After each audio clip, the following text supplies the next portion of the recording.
اس آیت کا خلاصہ یہ ہوا کہ اللہ تعالیٰ نے صدقات یعنی کہ زکوٰۃ کے مصارف بھی ذکر کیے ہیں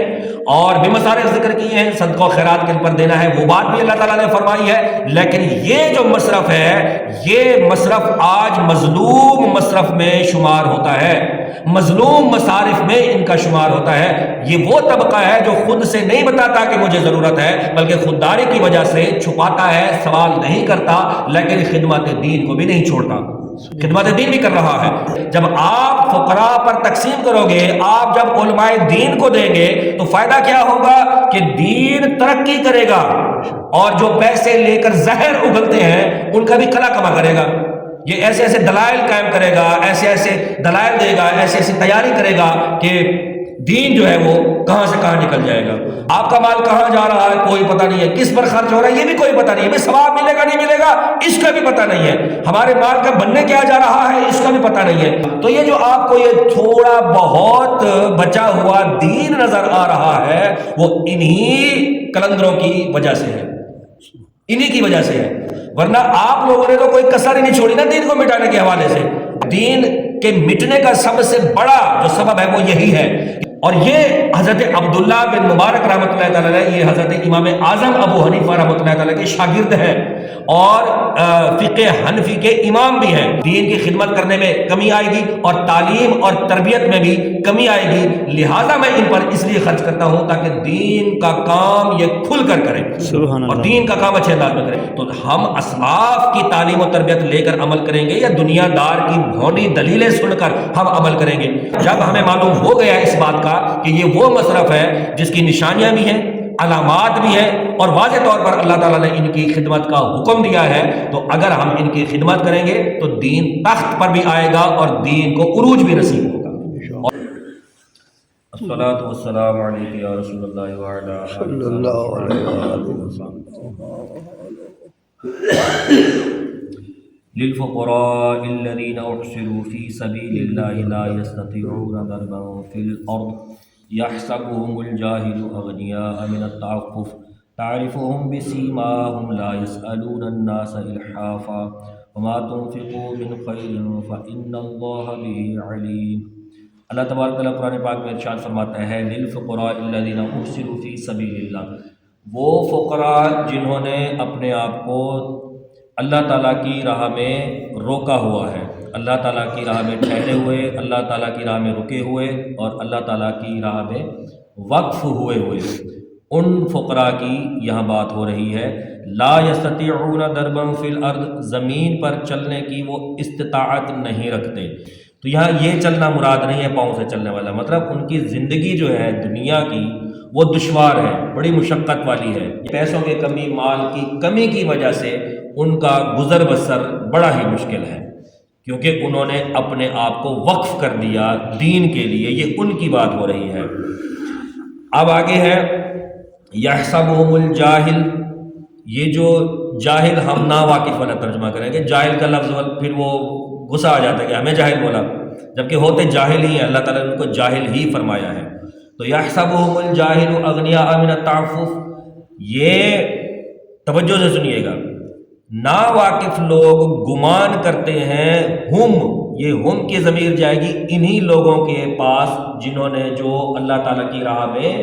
روکے ہوئے ہیں، اپنے آپ کو وقف کیا ہوا ہے، ان کے پاس۔ ترجمہ بنے گا کہ نا واقف لوگ ان لوگوں کو گمان کرتے ہیں غنی، مالدار، یہ سمجھتے ہیں یہ مالدار ہیں،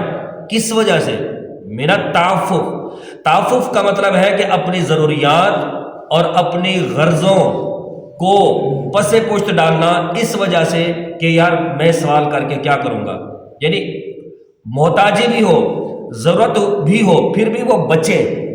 اس بات سے کہ میں سوال کیوں کروں، اللہ دے گا۔ تو یہ توکل ہوتا ہے ان کا، یہ تعفف کا معنی یہ ہے، یعنی بچنا، ایک معنی یہی ہے کہ بچنا۔ تو یہاں بھی یہی ہے کہ یہ لوگ، یہ جو جنہوں نے اپنے آپ کو اللہ تعالیٰ کی راہ میں چھوڑا ہوا ہے، وقف کیا ہوا ہے،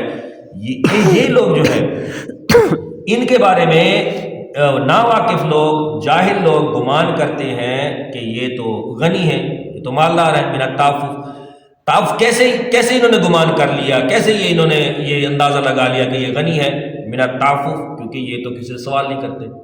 یہ تو بچتے ہیں، یہ تو دور بھاگتے ہیں۔ اب امام صاحب آ کر آپ کے در پر کنڈی بجائے گا کہ میرا بچہ بیمار ہے، پیسے دو میں دوائی لینے جاؤں،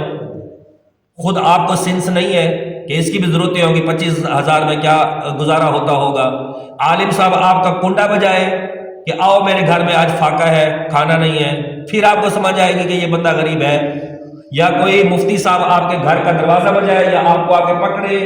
کہ یار میرے گھر آج فاقہ مستی ہے، آج کھانا نہیں کھایا آپ لوگوں نے، بچوں نے 3 دن سے کھانا نہیں کھایا،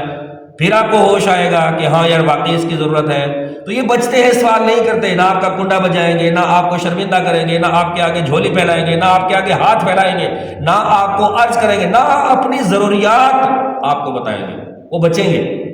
یہ بچتے ہیں۔ یا قاری صاحب کتنے عرصے سے یہاں پر پڑھا رہے ہیں، کسی کا کنڈا بجایا کہ آؤ میری ضرورت کو پورا کرو، آج کھانا نہیں ہے، آج لنگر نہیں ہے میرے پاس،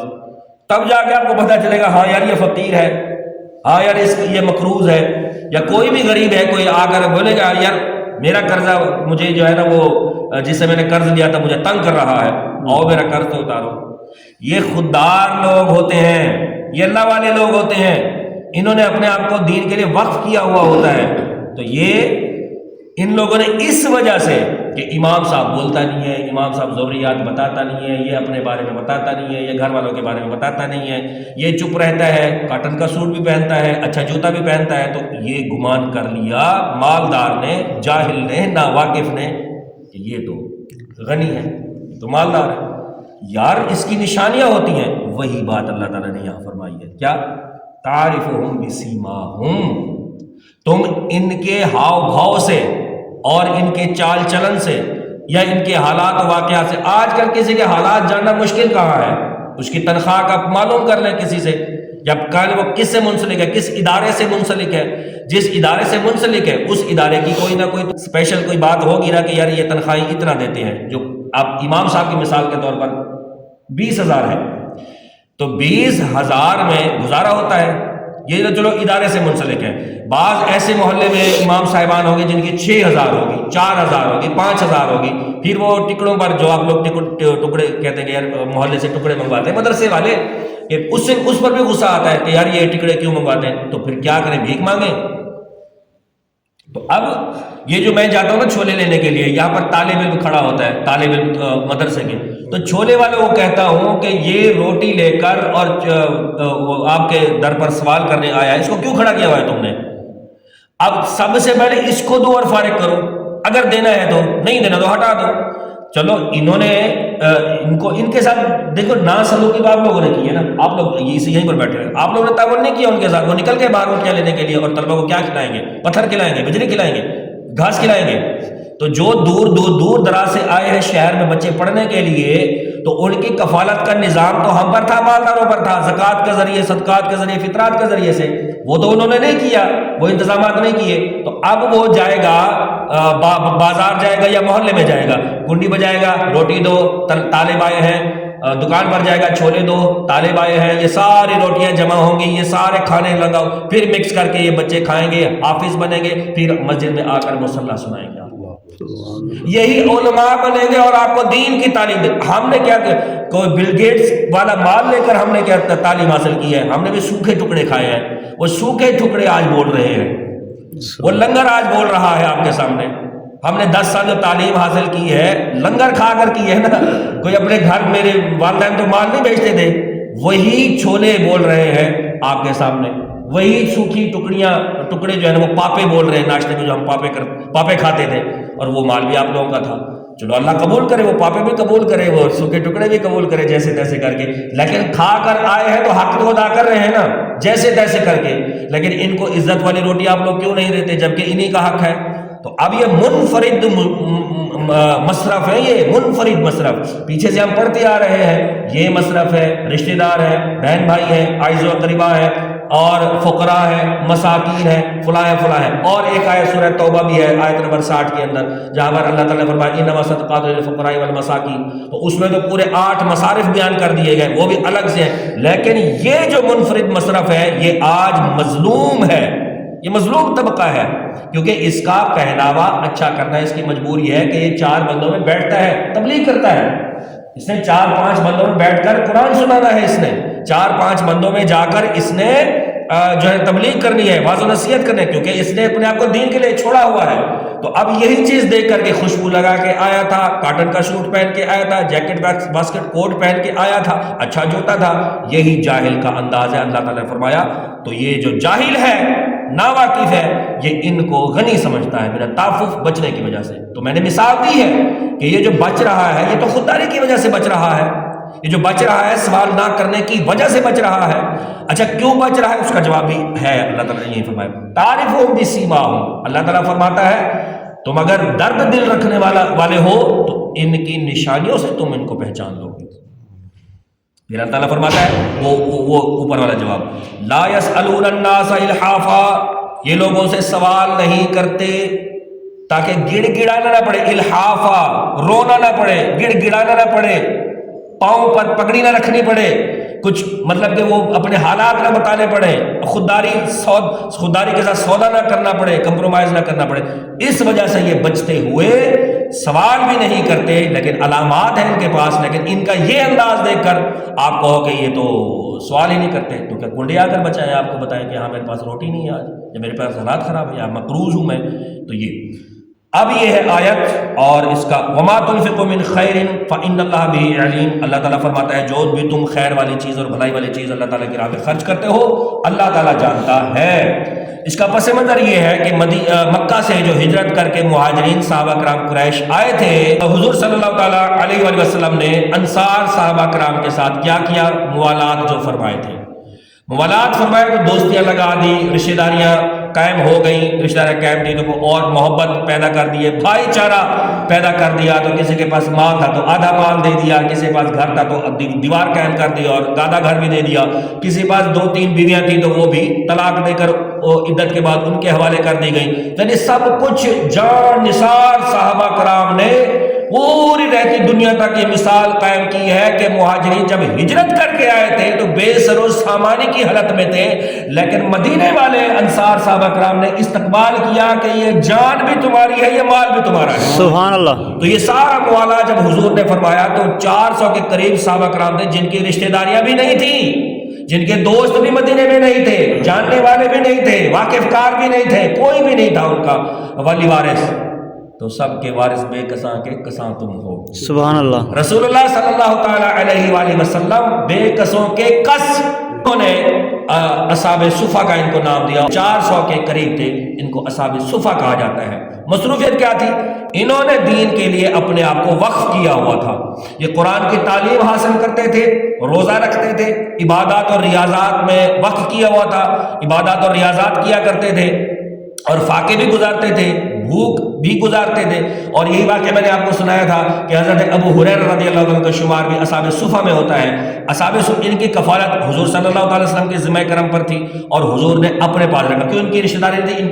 کے موالات کسی سے قائم نہیں ہوئے، یعنی نہ ان کو گھر ملا، نہ ان کی شادیاں ہوئیں اور نہ ہی ان کی شادیاں تھیں، نہ ان کے واقف کار تھے، نہ ان کے جاننے والے تھے، تو یہ الگ ان کی ایک کیٹیگری بن گئی۔ سب کے ساتھ موالات قائم ہونے کے بعد یہ جب بچ گئے تو حضور صلی اللہ علیہ وسلم نے ان کو مسجد نبوی میں جگہ دے دی۔ اصحاب صفہ یعنی صفے پر ایک مقام ہے، وہاں پر یہ پڑھتے تھے اور رسول اللہ صلی اللہ تعالیٰ علیہ وآلہ وسلم ان کو تعلیم دیتے تھے، سبحان اللہ، کی تعلیم دیتے تھے، حدیث کی تعلیم دیتے تھے، تو یہ پڑھنا پڑھانا ہی کام تھا۔ پھر جہاد کے لیے بھی یہ کام آتے تھے، یہ صحابہ کرام جہاد کے لیے بھی آتے تھے، روزہ رکھتے، تلاوت کرتے، قرآن پڑھتے اور پڑھاتے، پھر یہ جہاد کے لیے بھی جاتے تھے، پھر جب واپس آتے پھر خدمت دین میں، کوئی ان کے پاس تو مال تھا نہیں تو تجارت کیا کرتے، تو یہ کچھ بھی نہیں کرتے تھے، صرف خدمت دین کرتے تھے، آخرت کی تیاری کرتے تھے۔ جیسے میں نے کہا صحابہ کرام یہ بھوک بھی برداشت کرتے تھے، وہ جو دودھ والا واقعہ تھا اس میں حضرت ابو ہریرہ رضی اللہ تعالیٰ عنہ یہ بھی انہی صحابہ کرام میں شامل تھے، فقیر فقراء صحابہ کرام میں، تو یہ انہوں نے سوال کیا، آیت سوال نہیں کرتے تھے کہ مجھے بھوک لگی ہے کھانا کھلاؤ، تو اسی آیت کے تحت فقیروں کا انداز دیکھیں، لا یسألون الناس الحافا، اس کی تفسیر اگر کہیں گے ابو ہریرہ کا واقعہ ہے تو یہ بے جانا ہوگا۔ یہ گلی میں بیٹھے حضرت عمر رضی اللہ تعالیٰ عنہ وہاں سے گزرے تو انہوں نے آیت پڑھ کر سنائی کہ شاید میرا درد سمجھے اور آیت کے ذریعے سے جان لے کہ میں بھوکا ہوں اور مجھے گھر لے جائے کھانا کھلائے، لیکن وہ یہ نہ سمجھے، اس نے کہا مجھے وہ مطلب بتا کر چلے گئے آیت کا. پھر حضرت ابوبکر صدیق رضی اللہ تعالیٰ عنہ آئے، ان سے آیت پوچھی، وہ بھی مطلب بتا کر چلے گئے. بولا کہ مطلب تو بتا دیا آیت کا، ٹھیک ہے، لیکن میرے دل کا حال تو نہ جان سکے. میں تو بھوک کی وجہ سے سوال کر رہا تھا، لیکن سوال بھوک کا نہیں کیا تھا، آیت کے ذریعے سے وہ کہنا چاہتے تھے کہ یہ سمجھے میری بات کو. رسول اللہ صلی اللہ علیہ وسلم آئے اور چہرے کی تعریفہم بسیماہم، سبحان اللہ، ان کی علامات سے ان کو پہچان لگا. رسول اللہ نے پہچان لیا، بھوکے ہو؟ بولا ہاں رسول اللہ میں بھوکا ہوں، آؤ گھر چلو. کیوں جناب ابو ہریرہ تھا وہ کیسا جام شیر جس سے 70 صاحبوں کا دودھ سے منہ پھر گیا. دودھ کا ایک پیالہ آیا حضرت ابو ہریرہ سے، رسول اللہ صلی اللہ علیہ وسلم نے فرمایا باقی اصحاب صفہ کو بھی لے آؤ. تو وہ بھی آئے اور سارے لائن میں لگ گئے، اور انہی کے ذریعے سے یہ تقسیم فرمایا کہ سر تقسیم. بھوکا تو میں تھا. تو پھر بعد میں 3 مرتبہ پیا انہوں نے پیٹ بھر کر، سیر ہو کر. پھر اس میں ایک اور واقعہ کہ خدمت دین کے حوالے سے، وہ بھی حضرت ابو ہریرہ کا واقعہ رضی اللہ تعالیٰ عنہ کا. یہ بستی میں جاتے تھے اور بیان کیا کرتے تھے. ان کو پتہ چلا کہ بستی والے شہر میں نہیں آتے، رسول اللہ صلی اللہ علیہ وسلم سے واقف نہیں ہے، رسول اللہ صلی اللہ علیہ وسلم کی سیرت صورت سے واقف نہیں ہے، اور چہرہ مبارک نہیں دیکھا ہوا. تو میں ابو ہریرہ جا کر رسول اللہ صلی اللہ علیہ وسلم کے اوصاف بتاؤں گا، سبحان اللہ، رسول اللہ صلی اللہ علیہ وسلم کے قصے بتاؤں گا، کہانیاں بتاؤں گا، واقعات بتاؤں گا. تو یہ بادیہ میں نکل جاتے تھے، بستی میں کا اطراف مدینے کے اطراف میں نکل جاتے تھے، اور لوگوں کہتے لوگوں آؤ میں تمہیں رسول اللہ صلی اللہ علیہ وسلم کا حسن و جمال بتاؤں، سبحان اللہ، میرے رسول کیسے ہیں، میرے حضور کیسے ہیں، آؤ میں تمہیں درس دیتا ہوں. تو یہ درس یعنی انہوں نے دین کے لیے ہی اپنے آپ کو وقف کیا ہوا تھا. تو اب یہ جو 400 کے قریب صحابہ کرام تھے اصحاب صفہ، یہ ان کے لیے ہے کہ یہ ان کی نہ شادیاں تھیں اور نہ ان کے وہاں پر رشتے دار تھے، نہ ان کے گھر تھے، نہ مکان تھے. تو یہ خالص دین کے لیے ہی اپنے آپ کو وقف کیا ہوا تھا. اور اس کے تحت وہ علماء، مشائخ، طلباء اور مبلغین، دین کی خدمت کرنے والے شامل ہیں، جو خودداری کی وجہ سے لوگوں سے سوال نہیں کرتے، بس خدمت دین کے لیے اپنے آپ کو وقف کیا ہوا ہے. لیکن ہم لوگ نہیں پاتے ان کے بارے میں، ہم لوگ تو سمجھ نہیں پاتے ان کے بارے میں کہ یار یہ ان کی حالت کیسی ہے، ان کی پوزیشن کیسی ہے. ان کی مجبوری ہے کہ انہوں نے خدمت دین کرنا ہے، انہوں نے دین کی خدمت کرنی ہے. آپ دیکھیں جب تک آپ دیکھیں ابھی جو ہے دین کے مٹنے کا سب سے بڑا جو سبب ہے وہ یہی ہے کہ خدمت دین کرنے والا خدمت دین تو کرے گا کہ اس نے پڑھا ہے اور حفاظت بھی کرے گا، ہر طرح سے یہ دین کو پھیلانے کی کوشش کرے گا، حالت اس کی جیسی بھی ہو، خودداری بھی اختیار کرے گا، صبر بھی کرے گا، شکر بھی کرے گا، اور دین کی خدمت بھی کرے گا. تو یہ جو آپ کو یہ تھوڑا بہت بچا ہوا دین نظر آ رہا ہے وہ انہی کلندروں کی وجہ سے ہے، انہی کی وجہ سے ہے. ورنہ آپ لوگوں نے تو کوئی کسر ہی نہیں چھوڑی نا دین کو مٹانے کے حوالے سے. آپ کا مال کہاں جا رہا ہے کوئی پتہ نہیں ہے، کس پر خرچ ہو رہا ہے یہ بھی کوئی پتہ نہیں ہے، بھئی ثواب ملے گا نہیں ملے گا اس کا بھی پتہ نہیں ہے، ہمارے مال کا بننے کیا جا رہا ہے اس کا بھی پتہ نہیں ہے. جب آپ فقراء پر تقسیم کرو گے، آپ جب علماء دین کو دیں گے تو فائدہ کیا ہوگا کہ دین ترقی کرے گا، اور جو پیسے لے کر زہر اگلتے ہیں ان کا بھی کلا کما کرے گا. یہ ایسے ایسے دلائل قائم کرے گا، ایسے ایسے دلائل دے گا، ایسے ایسی تیاری کرے گا کہ دین جو ہے وہ کہاں سے کہاں نکل جائے گا. تو اب اسی وجہ سے ہوتا ہے کہ یار یہ عالم دین بنیں گے، دیندار بنیں گے تو کھائیں گے کہاں سے؟ وہ بھی اسی کی وجہ سے ہے. تو جو پہلے دین کی خدمت کر رہے ہیں علماء بن کے، وہ کہاں سے کھا رہے ہیں؟ بھی ان کو اللہ کھلا رہا ہے تو تم کو بھی اللہ کھلائے گا.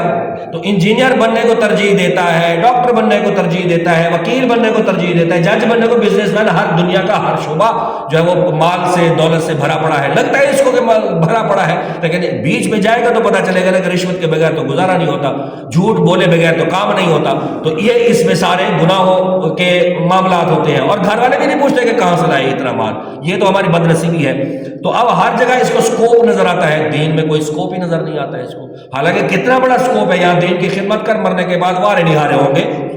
اس سے بڑا سکوپ بھی کوئی ہو سکتا ہے کیا؟ تو اب یہ خدمت دین کرنے والے اعلیٰ حضرت رحمۃ اللہ تعالیٰ نے فتاوی رضویہ کی 29ویں جلد کے اندر یہ علماء کو سمجھاتے ہوئے اور عوام لوگوں کو سمجھاتے ہوئے یہ بات علم دین کی اہمیت کے حوالے سے بتائی ہے کہ خدمت دین جو جن لوگوں نے جو تجارت نہیں کرتے، جو کاروبار نہیں کرتے، خالصتاً اپنے آپ کو دین کے لیے وقف کیا ہوا ہے، ان کی خدمت ان لوگوں پر ہے جن کو اللہ تعالیٰ نے مال سے نوازا ہوا ہے، تو وہ ان کی خدمت کریں گے، دین ترقی کرے گا۔ ورنہ زہر اگلنے 4-5 پیسے دے دیجئے اور اپنی چاہی بات کہلوا لیجئے، یہ اللہ حضرت فرماتے ہیں۔ تو یہ جب بھی آپ دیکھیں گے کہ جس کو امداد ادھر سے مل رہی ہے، امداد ادھر سے مل رہی ہے، امداد مشرق سے مل رہی ہے، امداد مغرب سے مل رہی ہے، یا جہاں سے بھی امداد مل رہی ہے، وہ کون سی دین کی بات کر رہا ہوتا ہے؟ وہ تو حضور صلی اللہ علیہ وسلم پر الزام لگا رہا ہوتا ہے، دین پر الزام لگا رہا ہوتا ہے، قرآن پر الزام لگا رہا ہوتا ہے، آیات کی غلط تشریح کر رہا ہوتا ہے۔ یہ خدمت دین ہے۔ خدمت دین ہے کہ ابو ہریرہ کی طرح بستی میں نکل جاؤ، آؤ لوگوں میں مصطفیٰ کریم صلی اللہ علیہ وسلم کی سیرت و صورت بتاؤ، تنقیس نہیں۔ اور اس میں واقعات آئیں گے، جیسے حضرت امام غزالی رحمۃ اللہ تعالیٰ نے واقع لکھا ہے، امام غزالی رحمۃ اللہ نقل کرتے ہیں کہ ایک عالم صاحب تھے، ان کی عادت یہ تھی کہ وہ صوفی ٹائپ کے جو لوگ فقراء ہوتے تھے نا، ان پر صدقہ و خیرات کیا کرتے تھے۔ لوگوں نے کہا کہ آپ لوگوں کے ساتھ یکساں سلوک کیوں نہیں کرتے، آپ یکساں سلوک کیوں نہیں فرماتے؟ آپ کو چاہیے کہ عام جو فقراء ہیں ان کی بھی خدمت کریں، ان کو بھی دیا کریں، آپ خاص انہی کو ہی کیوں دیتے ہیں؟ تو انہوں نے بڑا پیارا جواب دیا عالم صاحب نے، انہوں نے کہا کہ یہ لوگ جو ہے اللہ تعالیٰ کے ذکر میں رہتے ہیں اور آخرت کی فکر میں رہتے ہیں، اگر فاقہ یا مصیبت ان پر ٹوٹ پڑے تو یہ ان چیزوں سے جو ہے نا وہ دور ہو جائیں گے اور خلل واقع ہوگا اللہ تعالیٰ کے ذکر سے اور ان مشاغل سے، جو دینی مشاغل ہیں، جو اچھے مشاغل ہیں، ان سے کیا ہوگا؟ ان کو خلل واقع ہوگا۔ تو میں اس لیے ان پر خرچ کرتا ہوں کہ میں چاہتا ہوں کہ دنیا کے 1000 طلبگاروں سے بہتر ہے کہ میں ایک دین کا درد رکھنے والے سچے بندے پر خرچ کروں، دین کا درد رکھنے والے سچے مسلمان پر اور سچے بندے پر میں خرچ کروں۔ یہ بات پہنچی حضرت جنید بغدادی رحمۃ اللہ تعالیٰ کو۔ اس بات کا تذکرہ جب ان کے سامنے کیا گیا تو انہوں نے کہا لاجواب، کیا ہی پیاری بات ہے، اور انہوں نے کہا یہ عالم صاحب اللہ تعالیٰ کے ولیوں میں سے ہے کہ اس سے اچھی بات کبھی میں نے سنی ہی نہیں۔ حضرت عبداللہ ابن مبارک رحمۃ اللہ تعالیٰ، آخری واقعہ، حضرت عبداللہ ابن مبارک رحمۃ اللہ تعالیٰ نے یہ علماء پر خرچ کیا کرتے تھے، علماء کے ساتھ بھلائی والا سلوک کیا کرتے تھے۔ لوگوں نے سوال کیا کہ آپ دیگر جگہ خرچ کرنا کیا پسند نہیں کرتے؟ کیا دیگر جگہ فقراء، مساکین، غریب، بیوہ، ان لوگوں پر کیا صدقہ و خیرات کرنا یا ان کے ساتھ بھلائی کرنا افضل نہیں ہے؟ یہ سوال کیا لوگوں نے، تو بولا کہ بالکل، میں کہتا ہوں کہ انبیاء علیہ السلام کے بعد اور صحابہ کرام علیہ رضوان کے بعد یہ عالم ہی ہے جو شان والا ہے۔ میں عالم کو ہی پھر شان والا سمجھتا ہوں کہ یہ جو عالم دین ہے یہ اپنے آپ کو خدمت دین کے لیے وقف کر کے رکھتا ہے اور دین کی تعلیم کے لیے بھی اپنے آپ کو مصروف رکھتا ہے۔ اگر ان کی خدمت نہ کی جائے، ان کے ساتھ بھلائی نہ کی جائے یا ان کی مدد نہ کی جائے تو دین کی خدمت کرنے میں کمی آئے گی اور تعلیم اور تربیت میں بھی کمی آئے گی۔ لہٰذا میں ان پر اس لیے خرچ کرتا ہوں تاکہ دین کا کام یہ کھل کر کریں اور دین کا کام اچھے انداز میں کریں۔ اور یہ حضرت عبداللہ بن مبارک رحمۃ اللہ تعالیٰ علیہ، یہ حضرت امام اعظم ابو حنیفہ رحمۃ اللہ تعالیٰ کے شاگرد ہیں اور فقہ حنفی کے امام بھی ہیں۔ تو ہم اسلاف کی تعلیم و تربیت لے کر عمل کریں گے یا دنیا دار کی بھونڈی دلیلیں سن کر ہم عمل کریں گے؟ تو اس آیت کا خلاصہ یہ ہوا کہ اللہ تعالیٰ نے صدقات یعنی کہ زکوٰۃ کے مصارف بھی ذکر کیے ہیں اور بے مصارف ذکر کیے ہیں، صدقہ و خیرات کن پر دینا ہے وہ بات بھی اللہ تعالیٰ نے فرمائی ہے۔ لیکن یہ جو مصرف ہے یہ مصرف آج مظلوم مصرف میں شمار ہوتا ہے، مظلوم مصارف میں ان کا شمار ہوتا ہے۔ یہ وہ طبقہ ہے جو خود سے نہیں بتاتا کہ مجھے ضرورت ہے، بلکہ خودداری کی وجہ سے چھپاتا ہے، سوال نہیں کرتا، لیکن خدمت دین کو بھی نہیں چھوڑتا، خدمت دین بھی کر رہا ہے۔ تو اب جب ہمیں معلوم ہو گیا اس بات کا کہ یہ وہ مصرف ہے جس کی نشانیاں بھی ہیں، علامات بھی ہیں اور واضح طور پر اللہ تعالیٰ نے ان کی خدمت کا حکم دیا ہے، تو اگر ہم ان کی خدمت کریں گے تو دین تخت پر بھی آئے گا اور دین کو عروج بھی نصیب ہوگا۔ اور لیکن خدمت کرنے کا انداز سیکھنا جو ہے یہ بہت بڑی سعادت کی بات ہے۔ تو خدمت کا انداز جب سیکھیں گے تو ہمیں پتہ چلے گا کہ میرا مال کہاں خرچ ہونا ہے، میں کہاں خرچ کروں، مجھے کہاں خرچ کرنا چاہیے اور مجھے خرچ کرنے کے بعد اس کا اجر کیسے ملے گا۔ 1 روپیہ بھی صدقہ کر کے جائیں گے تو آپ قیامت والے دن اس کا ثواب پائیں گے۔ تو حضرت امیر معاویہ نے آخری بات، حضرت امیر معاویہ رضی اللہ تعالیٰ نے 1 لاکھ روپیہ بھیجا کہ 1 لاکھ درہم بھیجے کن کے پاس؟ اما عائشہ کے پاس. اما عائشہ کے پاس بھیجے اور شام تک 1 لاکھ میں سے 1 روپیہ بھی نہیں تھا. آپ روزے سے بھی تھی